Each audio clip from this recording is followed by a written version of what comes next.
കുറഞ്ഞ സമയം കൊണ്ട് കൂടുതൽ മാർക്ക്, ഇതായിരിക്കണം നമ്മുടെ ലക്ഷ്യം. ബിക്കോസ് ഡിഗ്രി ലെവൽ പ്രിലിംസിന്റെ സ്റ്റേജ് 2 and 3 ഉടനെ വരികയാണ്. നമ്മുടെ മുമ്പിൽ അധിക സമയമില്ല. അതുകൊണ്ട് തന്നെ കടലുപോലെയുള്ള ഈ ഒരു സിലബസ് കണ്ട് പേടിച്ച് നിന്ന് കഴിഞ്ഞാൽ നിങ്ങൾ അവിടെ തന്നെ നിൽക്കത്തേ ഉള്ളൂ. ഒരു ചെറു തോണി എടുത്ത് ചെറുതായിട്ട് തുഴഞ്ഞു തുടങ്ങാം. ഓരോ ദിവസവും പ്രാക്ടിക്കൽ ആയിട്ടുള്ള ടാർഗറ്റുകൾ വെച്ച് ഫിനിഷ് ചെയ്ത് പോവുക. ഡിഗ്രി ലെവൽ പ്രിലിംസ് നമുക്ക് താണ്ടി കടക്കാൻ പറ്റും, ഉറപ്പായിട്ടും പറ്റും. സ്ട്രാറ്റജിക്കലായിട്ട് പഠിച്ചാൽ മതി. അതിന് കൃത്യമായിട്ടുള്ള സ്റ്റഡി പ്ലാൻ വേണം. ഈ ലാസ്റ്റ് മിനിറ്റിൽ നിങ്ങൾ എന്താണ് ചെയ്യേണ്ടത്, എന്തൊക്കെ ചെയ്തുകൂടാ, അതൊക്കെ ഞാൻ വളരെ വിശദമായിട്ട് ഈ ഒരു വീഡിയോയിൽ പറഞ്ഞുതരാം. വീഡിയോ ഫുൾ ആയിട്ട് കാണുക. നിങ്ങളുടെ സുഹൃത്തിനും degree level prelims stage 2 and 3 എഴുതാൻ പോകുന്ന നിങ്ങളുടെ ഒരു സുഹൃത്തിനും, നിങ്ങൾ ജയിച്ച് കാണണമെന്ന് ആഗ്രഹിക്കുന്ന ആ വ്യക്തിക്കും ഈ ഒരു വീഡിയോ ഷെയർ ചെയ്ത് കൊടുക്കുക കേട്ടോ. അപ്പൊ ഇന്ന് ഞാൻ നിങ്ങൾക്ക് വളരെ ഡീറ്റെയിൽഡ് ആയിട്ടുള്ള സ്റ്റഡി പ്ലാൻ ഒക്കെ ഇടുന്നുണ്ട്. ആ സ്റ്റഡി പ്ലാൻ ഒക്കെ നമ്മുടെ ടെലിഗ്രാം ചാനലിൽ നിങ്ങൾക്ക് ഡൗൺലോഡ് ചെയ്ത് പഠിക്കാൻ പറ്റും. അതിനോടൊപ്പം തന്നെ ഈ ഒരു പ്ലേലിസ്റ്റ് കട്ടൊക്കെ ഒന്ന് ഫോളോ ചെയ്യുക. ഡിഗ്രി ലെവൽ പ്രിലിംസിന്റെ ഹോട്ട് ടോപ്പിക്സിന്റെ ഒക്കെ പ്ലേലിസ്റ്റ് ആണിത്. എഗെയിൻ ടെലിഗ്രാം ചാനലിന്റെ ലിങ്ക് ഞാൻ കമന്റ് സെക്ഷനിൽ പിൻ ചെയ്ത് വെച്ചിട്ടുണ്ട്.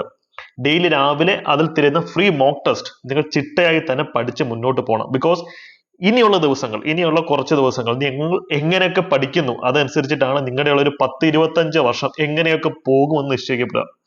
ഓരോ നിമിഷവും വിലപ്പെട്ടതാണ്. അതുകൊണ്ട് തന്നെ പെട്ടെന്ന് ഈ വീഡിയോ നിങ്ങൾ ഇവർക്ക് 2x സ്പീഡിലിട്ട് കാണാം. അപ്പൊ പെട്ടെന്ന് വീഡിയോ അങ്ങ് തീരും. എന്നിട്ട് പഠനത്തിലേക്ക് തിരിച്ചു പോകണം. ഓക്കെ, അപ്പോൾ നമുക്ക് നേരെ നമ്മുടെ ടോപ്പിക്കിലേക്ക് പോവാം. നമ്മളിപ്പോൾ പഠിക്കേണ്ടത് ഒരു സ്റ്റഡി പ്ലാൻ ബേസ്ഡ് ആയിട്ടായിരിക്കണം. നിങ്ങളിപ്പം പഠിക്കുന്ന ഓരോ ടോപ്പിക്കും നിങ്ങളെ വിജയത്തിലേക്ക് കൂടുതൽ അടുപ്പിക്കുന്ന ടോപ്പിക്സ് ആയിരിക്കണം. വാരി വലിച്ച് പഠിക്കില്ല എന്നാണ് ഞാൻ സ്ഥിരമായി എല്ലാ വീഡിയോയിലും പറയുന്ന ഒരു കാര്യം. ചില ഏരിയാസ് ഉണ്ട്, അത് ചോദ്യങ്ങൾ വരാൻ വളരെയധികം സാധ്യതയുള്ള ഏരിയാസ് ആണ്. ചില ഏരിയാസ് ഉണ്ട് അവിടുത്തെ ചോദ്യങ്ങൾ വരാനുള്ള സാധ്യത തീരെ കുറവാണ്. ഒരു പെർഫെക്റ്റ് സിസ്റ്റം ആണെന്നുണ്ടെങ്കിൽ നമ്മൾ എല്ലാം ഒരുമിച്ച് പഠിക്കണം. പക്ഷെ ഇനിയുള്ള ദിവസം അത് ഇമ്പോസിബിൾ ആണ്. അതുകൊണ്ട് തന്നെ പ്രിലിംസ് ചാടിക്കടക്കാൻ, ജസ്റ്റ് ഒന്ന് പാസ്സാവാൻ ഏതൊക്കെ ടോപ്പിക്സ് പഠിക്കണോ അത് മാത്രമേ ഇനി പഠിക്കാൻ പാടുള്ളൂ. അതിനാണ് സ്റ്റഡി പ്ലാൻ തരുന്നത്. സ്റ്റഡി പ്ലാൻ എന്ന് പറയുമ്പോൾ ഓരോ ദിവസവും ഏതൊക്കെ ടോപ്പിക് എത്രത്തോളം ആഴത്തിൽ പഠിക്കണം, എവിടെ നിന്ന് പഠിക്കണം, അതൊക്കെ ഞാൻ നിങ്ങൾക്ക് ഈ ഒരു PDF തന്നുവിടാം. ഈ PDF ഈ തൊട്ട് മുമ്പ് പറഞ്ഞ പോലെ ടെലിഗ്രാം ചാനലിൽ അപ്ലോഡ് ചെയ്തിട്ടുണ്ട്. ചാനലിന്റെ ലിങ്ക് ഞാൻ കമന്റ് സെക്ഷനിൽ പിൻ ചെയ്തിട്ടുണ്ട് അല്ലേ. ഇത് ഏകദേശം 23 ദിവസത്തെ സ്റ്റഡി പ്ലാനാണ്. പക്ഷെ നിങ്ങൾ മനസ്സിലാക്കുക, 23 ദിവസം ഒരുപക്ഷെ നിങ്ങളുടെ മുമ്പിൽ കാണില്ലായിരിക്കും. അതുകൊണ്ട് നിങ്ങൾ സ്മാർട്ട് ആയിട്ട് നിങ്ങളുടെ രീതി അനുസരിച്ച് അഡാപ്റ്റ് ചെയ്യണം. ഫോർ എക്സാമ്പിൾ കേരള ഹിസ്റ്ററി നിങ്ങൾക്ക് അത്യാവശ്യം അറിയാവുന്ന ഒരു ടോപ്പിക് ആണെങ്കിൽ അതിലേക്ക് ഇനി പോകണ്ട.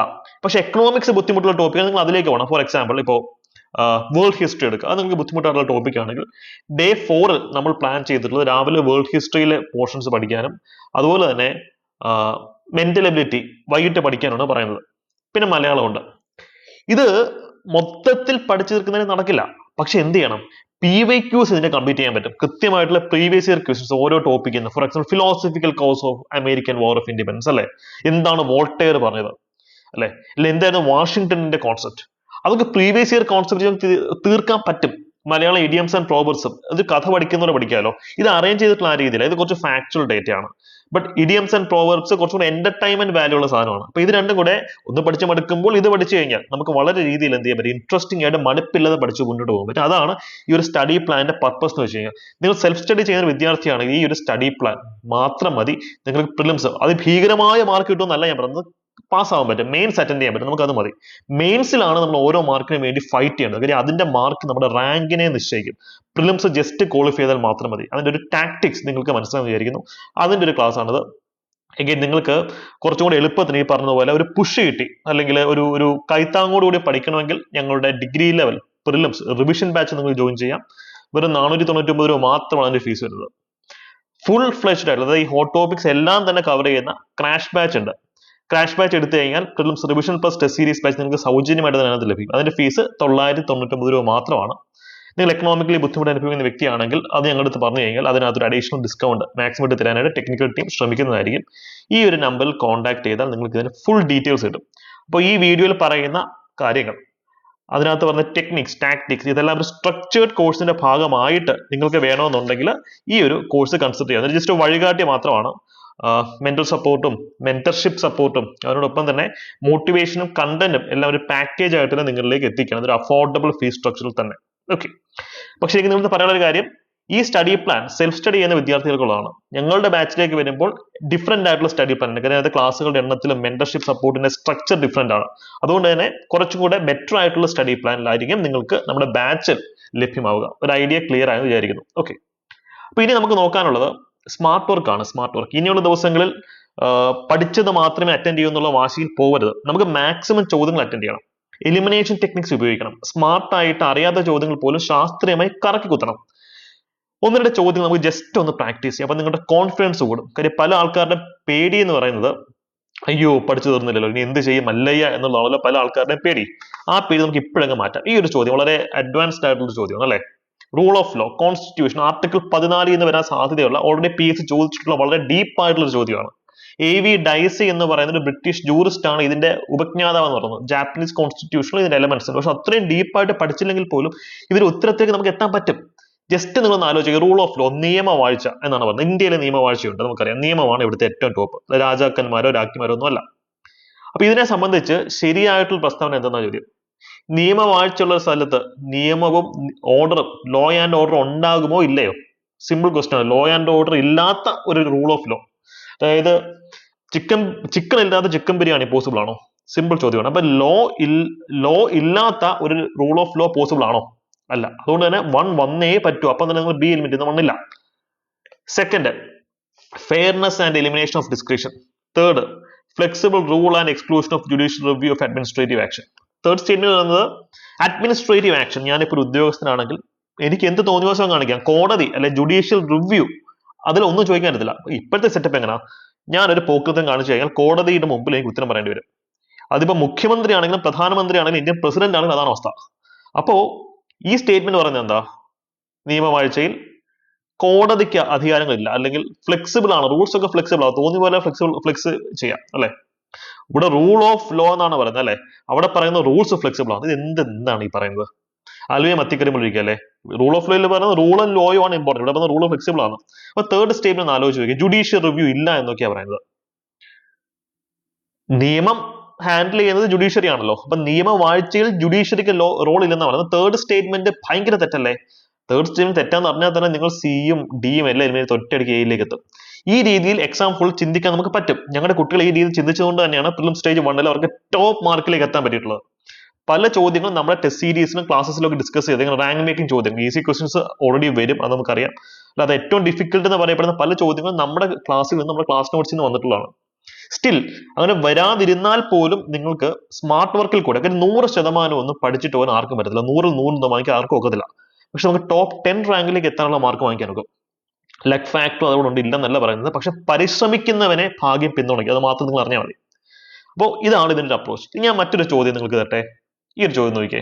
അഡ്മിനിസ്ട്രേറ്റീവ് ലോ, വളരെ അഡ്വാൻസ്ഡ് ആയിട്ട് ടോപ്പിക്. ഇപ്പൊ പ്രിലിംസിന് സിലബസ് ഒന്നും ഇല്ലല്ലോ. മെയിൻസിന്റെ സിലബസ് ഇതാണ് പ്രിലിംസിന്റെ ചോദ്യങ്ങൾ ഈ ചോദിക്കുന്നത്. അപ്പോൾ വളരെ അഡ്വാൻസ്ഡ് ആയിട്ടുള്ള ഒരു ടോപ്പിക് ആണത് അഡ്മിനിസ്ട്രേറ്റീവ് ലോ അല്ലെ. ഇതിനകത്ത് ശരിയായിട്ടുള്ള സ്റ്റേറ്റ്മെന്റ് ഏതാണെന്നാണ് ചോദ്യം. കട്ടി ചോദ്യമാണ് എനിക്കറിയാം. പക്ഷെ ഇതൊക്കെ നമുക്ക് കറക്റ്റ് കുത്തി ഉത്തരത്തിലേക്ക് എത്താവുന്നേ ഉള്ളൂ. അഡ്മിനിസ്ട്രേഷന്റെ ഭാഗമായിട്ടുള്ള നിയമമാണ് ഇതെന്നുള്ള കാര്യം എല്ലാവർക്കും അറിയാം അല്ലെ. ഇനി ഫസ്റ്റ് സ്റ്റേറ്റ്മെന്റ് നോക്കി. Administrative law is treated as dharma as it helps to lead stability and growth of society. Administrative law അല്ലെ, ഭരണത്തിന് വേണ്ടിയുള്ള നിയമം. അത്രയെങ്കിലും നിങ്ങൾക്ക് അറിയാൻ കൊള്ളാം. ഭരണത്തിന് വേണ്ടി, ടെക്നിക്കലി അതല്ല, എന്തായാലും നിങ്ങൾ ആലോചിക്കാം. മലയാളം അഡ്മിനിസ്ട്രേറ്റീവ് ലോ, ഭരിക്കാൻ വേണ്ടിയുള്ള നിയമം. സ്റ്റേറ്റ്മെന്റ് 1 പറയുന്നത് ഇത് ധർമ്മമാണ്. ധർമ്മം മീൻസ് എത്തിക്കലാണ്, എത്തിക്കേണ്ട ഒരു കാര്യമാണ്. ഇത് സൊസൈറ്റിയെ ഗ്രോ ചെയ്യാൻ സഹായിക്കും.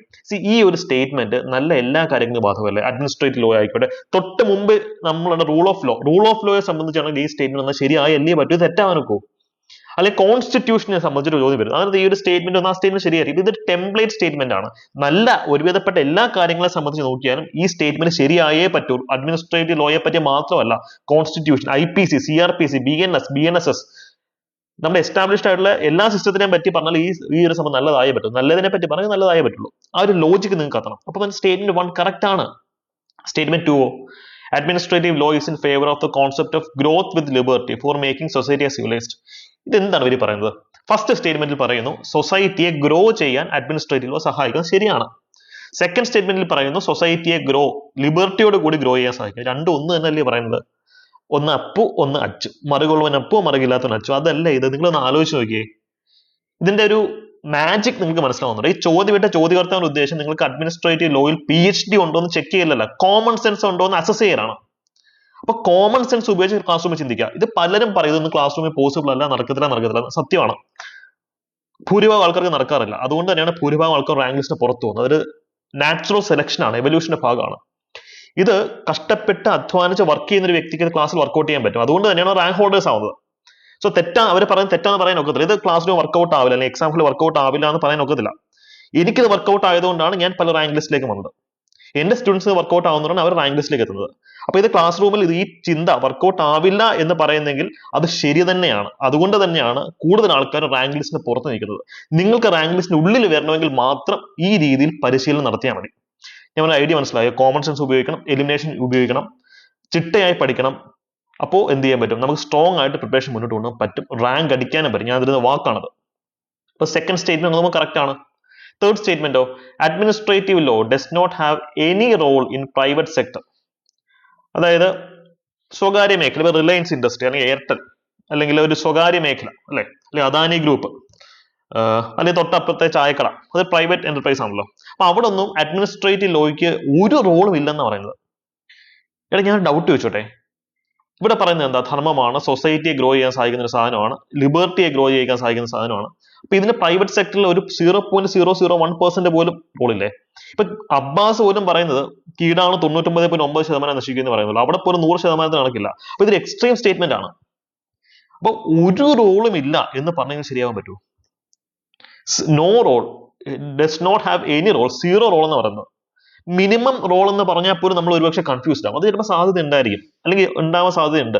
പക്ഷെ നോ റോൾ, ഈ സാധനം ഒരു റോളും ഇല്ല എന്ന് പറഞ്ഞു കഴിഞ്ഞാൽ അത് നമുക്ക് അംഗീകരിക്കാൻ പറ്റും. എവിടെങ്കിലുമൊക്കെ എന്തെങ്കിലുമൊക്കെ ഒരു മൈക്രോസ്കോപ്പി ആപ്ലിക്കേഷൻ ഉണ്ടെങ്കിലേ ഉള്ളൂ. അപ്പൊ തേർഡ് സ്റ്റേറ്റ്മെന്റ്, എക്സ്ട്രീം സ്റ്റേറ്റ്മെന്റ് തെറ്റാണ്. സി, എല്ലാം തെറ്റി, ഉത്തരം എയിലേക്ക് എത്തി. ഇതാണ് കോമൺ സെൻസ് വെച്ച് പഠിക്കാൻ പറയുന്നത്. ഇനിയുള്ള ദിവസങ്ങൾ നമുക്കിത് പറ്റും, ഉറപ്പായും പറ്റും. നമ്മുടെ ചാനലിൽ ആ ഒരു ഡിഗ്രി പ്രിലിംസിന്റെ പ്ലേലിസ്റ്റ് കണ്ടാൽ പോലും നിങ്ങൾക്ക് പറ്റും. അപ്പൊ മോട്ടിവേറ്റഡ് ആയിട്ട് പഠിച്ച് മുന്നോട്ട് പോവാം. കാര്യം നിങ്ങൾ തോറ്റ് കാണണമെന്ന് ആഗ്രഹിക്കുന്നവരാണ് നിങ്ങളെ ചുറ്റും. ഞാൻ നെഗറ്റീവായിട്ട് പറയുന്ന ഒരു കാര്യമല്ല, നമ്മുടെ ചാനലിൽ ഞാൻ പോസിറ്റീവ് കാര്യങ്ങൾ മാത്രമേ പറയുള്ളൂ. പക്ഷെ ഒരു സത്യം ഞാൻ പറയാണ്, നിങ്ങളെ ചുറ്റും എന്നുള്ള ആൾക്കാർക്ക് നിങ്ങളുടെ കോമ്പറ്റീഷൻ ആണ്. നിങ്ങൾ തോറ്റെങ്കിൽ മാത്രമേ അവർക്ക് റാങ്ക് ലിസ്റ്റിലേക്ക് എത്താൻ പറ്റുള്ളൂ. അതുകൊണ്ട് നിങ്ങളെ പല രീതിയിലും താഴേക്ക് പിടിച്ച് വലിക്കാനായിട്ട് ശ്രമിക്കുന്ന വലിയൊരു കൂട്ടം ആൾക്കാർ നിങ്ങളുടെ ചുറ്റുമുണ്ടെന്നുള്ള സത്യം നിങ്ങൾ മനസ്സിലാക്കുക. അപ്പൊ നിങ്ങൾ ജയിക്കേണ്ടത് നിങ്ങളുടെ മാത്രം ആവശ്യമാണ്. ഇപ്പൊ നാട്ടുകാരുടെ ആവശ്യമോ അല്ലെങ്കിൽ നിങ്ങളുടെ വേറെ ആരുടെ ആവശ്യമല്ല. നിങ്ങളെ സ്നേഹിക്കുന്ന വളരെ ചുരുക്കം ചില ആൾക്കാരുടെ ആവശ്യം മാത്രമാണ് നിങ്ങളുടെ ആവശ്യമാണ്. അപ്പൊ ജയിക്കണോ വേണ്ടയോ എന്നുള്ളത് നിങ്ങളുടെ മാത്രം തീരുമാനമാണ്. കാര്യം ഈ പറഞ്ഞ പോലെ തോറ്റു പോകും എന്നുള്ള പേടി കാരണമാണ് പലരും പഠിക്കാതിരിക്കുന്നത്. പക്ഷെ ജയിച്ച് കയറണം എന്ന വാശിയുള്ളവനാണ് കുത്തിരുന്ന് പഠിക്കുന്നത്. നിങ്ങൾ ഏതാണ് നിങ്ങളുടെ മനസ്സിൽ ടോപ്പായിട്ട് നിൽക്കുന്നത്? തോറ്റുപോകും എന്നുള്ള പേടിയാണോ, ജയിക്കണം എന്നുള്ള വാശിയാണോ? വാശിയോടുകൂടി പഠിക്കുക, സിലബസിനെ വെല്ലുവിളിച്ച് പഠിക്കുക. അതാണ് ഞാൻ എപ്പോഴും പറയുന്നത്. അപ്പൊ നമുക്ക് നല്ല രീതിയിൽ പഠിക്കാൻ പറ്റും അല്ലെ? നിങ്ങൾ ലിമിറ്റ് ചെയ്യാൻ പാടില്ല. എലിമിനേഷൻ ടെക്നിക്സ് എന്നെ കൊണ്ട് ഒക്കത്തില്ല, അല്ലെങ്കിൽ ആഴത്തിലുള്ള പഠനം ഒക്കത്തില്ല, ടൈം മാനേജ്മെന്റ് ഒക്കത്തില്ല എന്നൊക്കെ പറഞ്ഞാൽ ലിമിറ്റ് ചെയ്യാൻ നിൽക്കരുത്. ഏറ്റവും പ്രധാനപ്പെട്ട ഫാക്ടർ ടൈം മാനേജ്മെന്റ് തന്നെയാണ് എക്സാംസിനകത്ത്. അത് ചിട്ടയായി പ്രാക്ടീസ് ചെയ്ത് നമുക്ക് കിട്ടാവുന്ന കാര്യങ്ങൾ മാത്രമേ ഉള്ളൂ അല്ലെ? അപ്പോ ഈ രീതിയിൽ വളരെ സ്മാർട്ടായിട്ട് എലിമിനേഷൻ ടെക്നിക് സ്മാർട്ട് വർക്കും ഉപയോഗിച്ച് ഹാർഡ് വർക്കും ഉപയോഗിച്ച് കട്ടയ്ക്ക് പഠിക്കാൻ റെഡി ആണെന്ന് നിങ്ങൾക്ക് ഉറപ്പുണ്ടെങ്കിൽ മാത്രം കമന്റ് സെക്ഷനിൽ വിൻ എന്ന് കമന്റ് ചെയ്യുക. ഞാൻ എല്ലാ വീഡിയോയിലും പറഞ്ഞാൽ വിൻ എന്ന് കമന്റ് ചെയ്യുക. നമ്മൾ 10 പ്രാവശ്യം നിങ്ങൾ നോട്ട്ബുക്കിൽ ഈ ഒരു വാക്ക് എഴുതിയാൽ പോലും നിങ്ങളുടെ ബ്രെയിൻ കെമിസ്ട്രി മാറും. അതുകൊണ്ടാണ് ഞാൻ നിങ്ങളെ കമന്റ് ചെയ്യിപ്പിക്കുന്നത്. അപ്പൊ ആ ഉറപ്പുള്ള ടീംസ് മാത്രം അഫേം ചെയ്യുക, കമന്റ് സെക്ഷനിൽ കമന്റ് ചെയ്യുക. ഈ ഒരു വീഡിയോ നിങ്ങളുടെ ഏറ്റവും പ്രിയപ്പെട്ട ഒരു സുഹൃത്തിന്, ജയിച്ച് കാണണം, ജീവിതത്തിൽ രക്ഷപ്പെട്ട് കാണണം നിങ്ങൾ ആഗ്രഹിക്കുന്ന ഒരു സുഹൃത്തിന് മസ്റ്റായിട്ടും ഷെയർ ചെയ്ത് കൊടുക്കുക കേട്ടോ. So all the best.